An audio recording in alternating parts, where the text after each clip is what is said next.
এক নদীর ধারে এক জঙ্গলে ছিল এক হরিণ।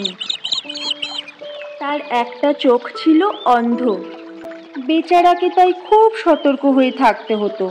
এক চোখে দেখতে পায় না বলে সব দিকে নজর যেত না, তাই খোলা মাঠে কচি ঘাস থাকলেও সে চড়তে যেত না। সে তাই বুদ্ধি করে নদীর ধারেই ঘাস খেতে যেত। সেখানে একদিকে নদী আর একদিকে ডাঙা। ডাঙার দিক থেকেই শত্রু আসার ভয়, তাই হরিণ তার খারাপ চোখটি নদীর দিকে রেখে ভালো চোখে ডাঙার দিকে নজর রাখত।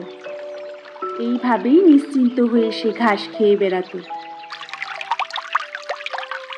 একদিন এক শিকারী নদী বেয়ে নৌকা নিয়ে চলেছে। মন্দ চোখটা নদীর দিকে থাকায় হরিণ শিকারীকে দেখতে পেল না।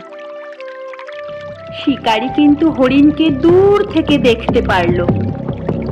শিকারী তীর হাতে নিয়ে তার ধনুকে তীর জুড়ল।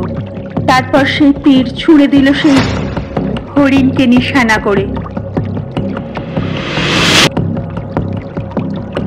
বুকে তীর বিঁধে মাটিতে পড়ে ছটফট করতে লাগলো হরিণ। সেই সময় নদীতে নৌকার উপর শিকারীকে দেখে হরিণ কাঁদতে লাগলো আর ভাবতে লাগলো, যেদিক থেকে বিপদ আসবে না ভেবে নিশ্চিন্ত ছিলাম, সেই দিক থেকেই শত্রু এসে আমাকে মারল। হায় রে, ধিক আমার বুদ্ধি, ধিক।